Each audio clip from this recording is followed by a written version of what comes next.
What if you had the exact YouTube strategy for building know, like, and trust with your prospects so you attract better quality leads, you book more calls, close more deals, and ultimately make a lot more money? So I've been building my YouTube over the past 12 months. I recently used it to cash collect over 160K in the first half of November. So I want to show you how I think of YouTube and how you can use it to improve your marketing. So if we think about your funnel in a very simple tense, we have top of funnel trying to attract more leads into our world, middle of funnel getting more of these leads to book a call, bottom of funnel to get more booked calls to actually buy from you. So in most cases, you have at least one of these issues: not enough people booking calls, bad quality leads, people not showing up to appointments, and then leads not actually buying from you. But we can use YouTube to fix each part of your funnel. So if we think about each one of these, well, if you're not booking enough calls, in one way, for attracting leads into our world, we might not be giving them enough opportunities to consider working with us. Because if we're using ads to get them on our VSL page and no way to re-engage with them, well, they either book on the spot or they just forget about us. And then when it does become time to work with someone, another funder, they'll choose someone else because in that moment, they're getting the right exposure. So if we use YouTube, we can create more opportunities because they're seeing us more often and thus book more calls. If we're having too many bad quality leads making their way on our calendar and we're not canceling these appointments, it's probably because we don't have enough abundance. If you had an entirely booked out calendar, you would probably just cancel all these bad quality leads. But because we don't have enough booked calls, you're keeping them on there just in case, right? But if we did use YouTube to increase how many calls we book, we could then cancel and remove all these bad fits. So we can use YouTube to do that. Next, we can also use YouTube to help with the no-show problem because in most cases, if someone is not showing up to a sales call, it's probably because they consider it not that important. They have other priorities. And so in between the time of them actually considering working with you, booking that call, they decided that something else was more important. So if we were, however, to spend more time with our prospects, give them more value, hit objections, show our expertise, and really create that connection with them, they would probably prioritize this call a lot more. And so we can do that with YouTube. And finally, if we're not getting enough people to actually buy from us, it's probably because we lack trust, authority, maybe connection as well. They're comparing us to all other funders out there. And so why us? Right? But if we could spend more time with these prospects, again, by showing more value, helping them solve problems, answering a lot of their questions, we kind of become their funding coach before they even work with us. And so by the time they actually show up to the call, they're kind of excited about it. We create that mini celebrity status. So we can do that with YouTube. So a couple of different ways why we might consider it. And so I'll give you some direct examples as to how this applies. So let's say we were looking to use YouTube to book more calls. And because we have more booked calls, we can remove bad fit leads. So if we are to create YouTube videos, inside of the video, number one, we can invite them to book a call. You might do that somewhere in the middle of the video. You might have a more direct call to action at the very end as well. So just by spending some time with you, now they're at least thinking about working with you. And if you have a good video with some value, they'll probably consider it even stronger, right? Inside of each video, you can also attach links below as well. So every time they hop back on your channel, they hop back on a new video, they'll have that opportunity to have more exposure, more opportunities to, and thus book a call. Every time they actually get back on your channel, YouTube is going to think of keeping them on the platform. So if they're clicking on your YouTube videos, spending time on your YouTube videos, YouTube wants to keep people on YouTube. So they'll start to show you more often. So they'll start to show you on the sidebar. They'll start to show you on the home page. So if you have different YouTube videos on your landing page, they can pick that up and track people and then put it back on the YouTube platform. But also if they're just clicking through your videos, they're just going to see you more and more often. So all this, if they start to see more recommendations of you, you'll create more opportunities because you're doing CTAs inside of the video, and you'll create more opportunities because your link is below. Okay, so just in general, we could get more opportunities to book calls and work with even more clients because they are spending more time with us. And so if we were to think about the funnel in general, well, we could use this YouTube strategy to get more exposure, right? So if leads are coming into our world, but we have a buy or die strategy, they either buy from us and they go all the way through and hopefully close a deal, or if they don't do that, they basically come right through and then siphon out, right? But there's no way for us to recapture them. But let's say, for example, that we do attract these leads into our funnel and maybe they hop off the page, but on the actual VSL landing page, they clicked on one of our YouTube videos. That's enough for the platform to now pick them up and then start to show them whenever they go back to YouTube. And now all of a sudden, you're back in the game. Okay, so that's why it's very, very important right here. So we can use YouTube for, again, creating more opportunities. Middle of funnel, you might just have organic people starting to find out about you if you have like a really good title as well, so you're attracting more people in. Bottom of funnel, now we're going to have more opportunities to get that done as well. But most importantly, at this particular phase, we're talking about booking more calls, removing bad fits. So you might have some organic people finding out about you and getting into your system. You might have more leads, middle of funnel, actually getting back in, okay, because they were there. And to give you a little hack as well, you can even force people onto your YouTube. So I like to use Instagram ads with a direct link to go right onto the YouTube platform. So for example, if someone goes on my Instagram profile, if someone likes a post, comments on a post, sends me a message, or even clicks on my ad because they interacted with the ad in that sense, now I can add them to retargeting. So with the retargeting, now I'm going to promote my YouTube videos so that now they're not only seeing me on the Instagram platform, now I'm capturing them on the YouTube platform. And now for everything else I just mentioned here, now they're going to start to get more recommendations. A lot of us spend time on YouTube, so every time they hop back on, because they clicked on my ad, now they're going to start to be shown on the YouTube platform. And every time they go back to Instagram, I'm going to recycle their attention back in to my funnel. And every time they click on these YouTubes, I'm going to have a call to action inside of the YouTube video and my links down below. So you can imagine that just by adding this particular strategy, you're going to have a lot more exposure to your offer and a lot more opportunities to book calls. And so for thinking about the fixing no-shows and no-buys, so this is something that we were mentioning towards the bottom of funnel. Okay, so if people don't show up, it's probably because they consider this not as important as other priorities, and so they're funneling out.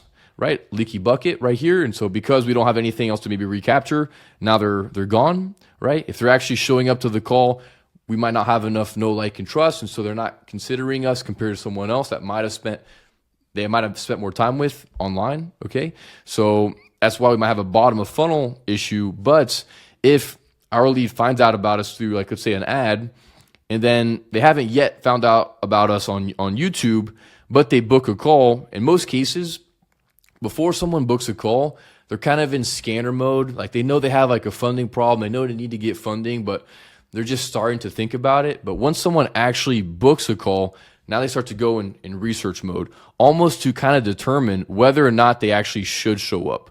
Okay, is this even a priority? I know I kind of committed to it, but like, should I actually take that step? Okay, that's when, for example, you might book an appointment for, let's say, like a chiropractor visit or something. Like, you're kind of thinking about it. You see the ad, you book the call, and then you might like think about it a little bit further. But if it's not a priority anymore, you just cancel or whatever. But maybe you might even book a couple different chiropractor appointments, and then you dig in a little bit deeper to see the reviews, and then you decide, I'll actually go with this one, right? So in most cases, people are kind of in scare mode before they book the call, but after they book the call, now it's like almost creating like an open loop in their mind, and they want to either close the loop by canceling or no-showing, right? Deciding it's not for me, or close the loop by deciding, okay, I am committing to this process. And so if we can make it a little bit easier for them to decide, okay, this is important, then we increase our chances of them showing up. And because they show up a lot more educated, hopefully they actually close the deal. So that's why bottom of funnel, we can use this similar ads strategy to recapture all people that have made their way on our website or on our thank you booking page, and now start to show all these YouTube videos, especially the ones that are important towards maybe addressing objections, maybe by showing our expertise, a couple other things I'll talk about in a second. Then we can increase our chances of them showing up, but also increasing the chance of them actually buying. So if someone's making their way towards the bottom of funnel, they're probably going to start to look you up, again, to close that loop as to, am I actually committing to this or not? So they might look us up on YouTube, and so now they're in the funnel, and they're spending some more time with us. Also, if they end up exiting, I can use retargeting ads to YouTube to then get them back so they can start to recycle their attention again. And so, again, all things that will help us increase the probabilities of them actually showing up to the call and closing the deal Not only that, you can also use YouTube to integrate inside of your automations as well. Very, very easy thing to set up. So for example, if you have a application form, you can look at the different answers to the form and then create different automations to send them certain YouTube videos. So for example, if your lead is looking to start a business, scale a business, refinance debt, you can create certain YouTube videos that are going to feel very personalized for them. But even if you don't go that far as customizing, just by allowing them to spend more time with you on YouTube, you're increasing the know, like, and trust. They're spending more time with you. And so you have the opportunity of getting them on your YouTube right here with the warm-up sequence. And of course, if they even just click on any of the YouTube videos, now they're going to be shown inside of the recommendations section. Okay, so again, another way for you to use it. So right here we have the ads strategy, but even the warm-up sequences, we like to create basically personalized emails depending on how they answer their form questions. So do you have no negative items? Great. If you have negative items, then here's like our accelerated credit repair strategy, right? So we're going to try to address as many objections as possible before they hop on the call. We can do that with longer form videos, so they even spend more time with us. Okay, so that's how we use that. So then what kind of videos should you make when it comes to YouTube? So I like to think about three main categories. So we have value-based videos, objection-based videos, and process-based videos. So for value, we're trying to show our expertise. Okay, there's obviously a lot of funding coaches out there, so why us? We want them to trust us, to show that we actually know what we're doing. They're committing to a process.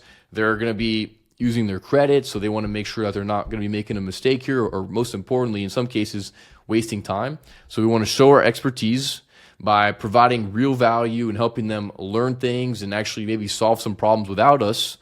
For objections, in a lot of cases, people are showing up to the call with worries, with limiting beliefs, with overall scares about working with us and potentially our process. So if we could answer questions that typically come up on sales calls before they even show up to the sales call, now they're going to show a lot more warmed up, a lot more excited about the idea to take the next step already before even having an actual conversation. And then for the process, so this is just making it a little bit more tangible so that people have a clear understanding of what you do and how it works, so that it just feels more real, basically. It just gives them more confidence, basically, because a lot of people are just a little bit confused, and a confused buyer doesn't buy, basically. So a couple of different examples here for value.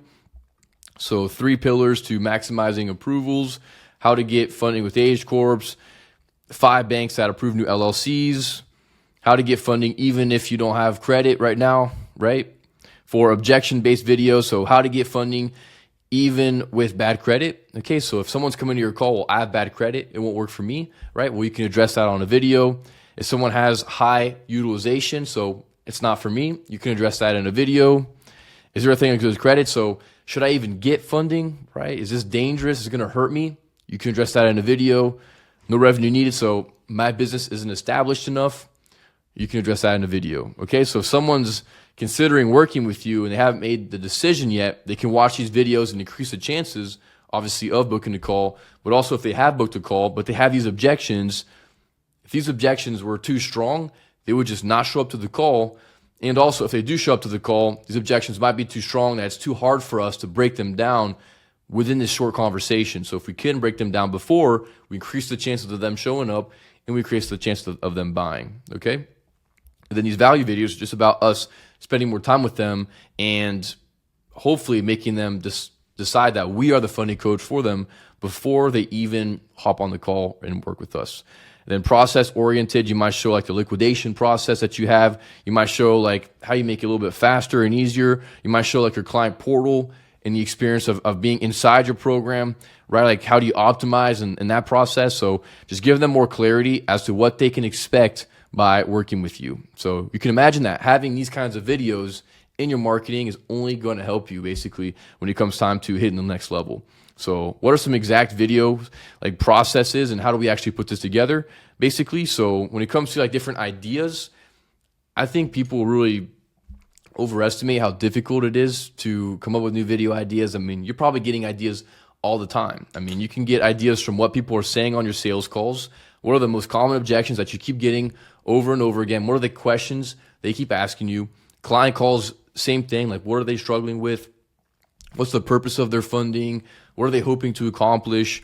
Course material, if you ever have like a course that you created, for example, you can just break off certain sections and give it away for free. Alex Ramosi says that we can give away basically everything and people will still work with us because they want the accountability, the personalization, making sure that everything goes smooth, even if they have like certain roadblocks, right? So all kinds of things that we help my clients with inside of Credit Coach Academy. I give them my entire funding course, my accelerated 5KO credit repair course, my credit repair clinic course. So my clients inside of Credit Coach Academy can literally just record videos of my course modules and start to rip YouTube basically. So if you are interested in having access to that, click on the link down below to learn more about working with us. But a couple of different ways of you basically creating different videos and just using what the market's basically telling you to talk about. Then the overall style, I would say that basically all styles work, but it really depends on the type of video that you're creating. So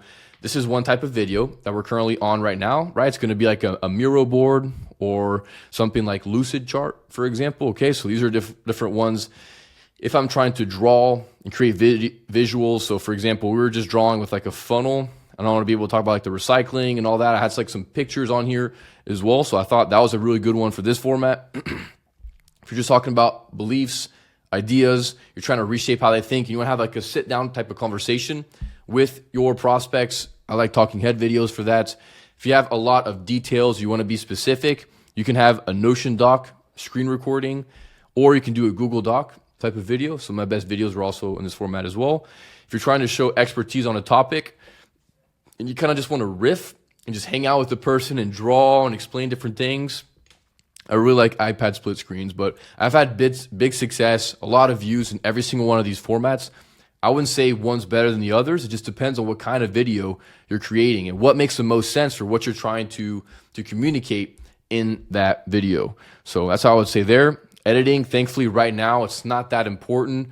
I think a lot of prospects kind of got burnt by the over-edited kind of like fake gurus basically, and so they don't really care about the editing. You need money for that, but really what matters is the value inside of a video. So that's why someone like Alex Ramosi just wears like a wife beater and it doesn't really matter how he presents, right? His value is just really, really good. And maybe a poor example because he does do a lot when it comes to preparation and the presentation of his content, but all I have to do basically is just do a simple video just like this, screen record, break down different topics, and really just give as much value as possible to your leads so that they can hopefully raise know, like, and trust, build more of a connection with you so that they actually have more opportunities to book a call. We can remove bad quality fits. We can get more people to actually show up and more people to actually buy from us. So this is the entire YouTube strategy right here, broken down as to why you need it, how you can use it, and how to actually go about it.